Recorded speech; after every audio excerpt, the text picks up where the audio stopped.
Welcome, riding buddies. The open class motocrossers have always struck terror into the hearts of unsuspecting riders around the world. Of course, the early days of scrambles were the tracks of the big four strokes. Big ground shaking bikes from BSA, Husqvarna and many more.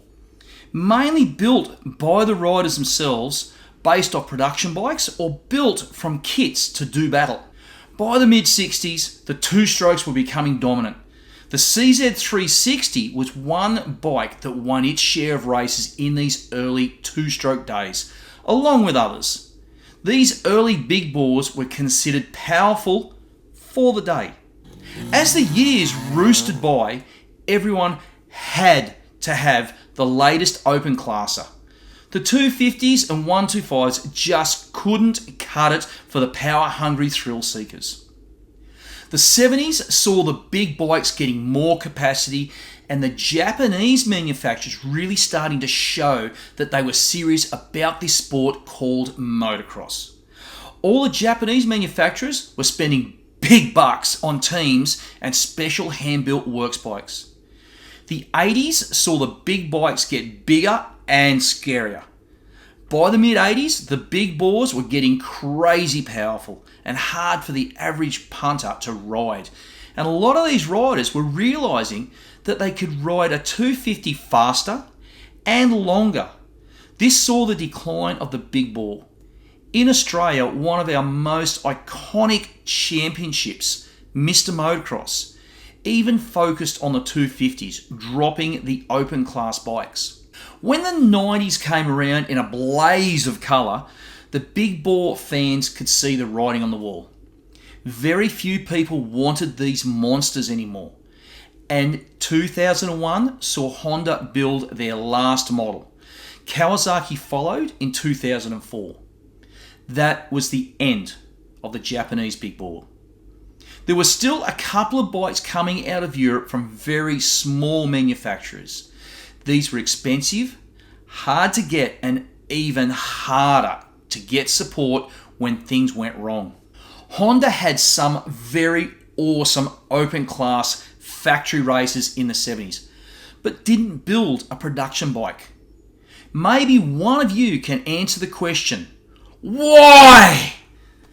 Every other Japanese manufacturer competing in the GPs had their version of the ultimate production open classer. But Honda waited until 1981 before the public could buy a bike like their Honda heroes were riding. It's not uncommon to be talking with riders and someone mentions the old CR450. The first bike that most people think of is, but of course the first bike that jumps out for attention for a vintage rider is, this was Honda's first production open classer in 1981. Funnily enough, this bike usually makes the worst motocross bike list as well, even sometimes making the generic worst bike list. Even though the 450R was not what the Honda fans were expecting at the time, Honda did end up building some of the best open class machines you could hope to scare yourself with. Replacing the troublesome 450 was the 480 for the brave riders who were willing to carry extra nylons in their gear bag. Then in 1984, we got the only air-cooled CR500.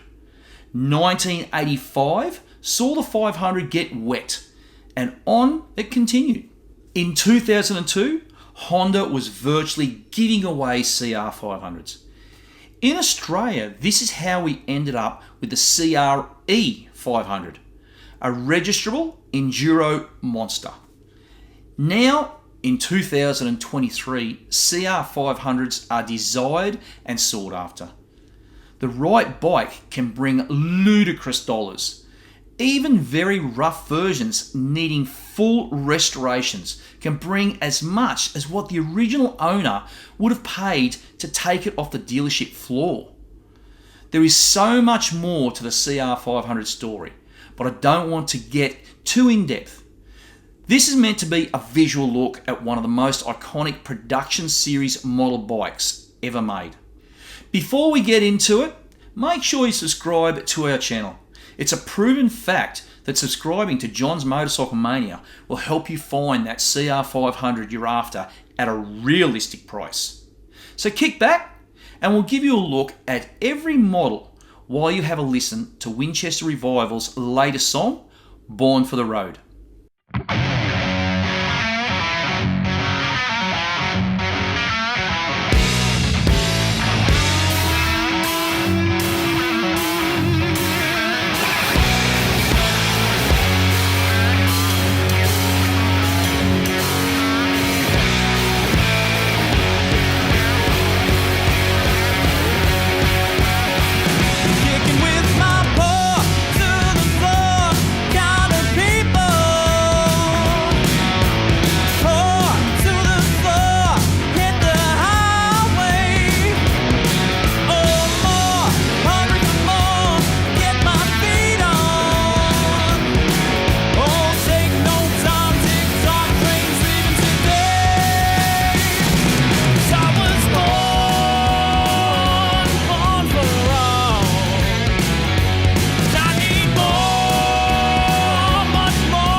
That's been a look at the mighty big bore Honda CRs.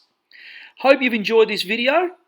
make sure you subscribe to our channel, kick us a like, and we'll catch you next time.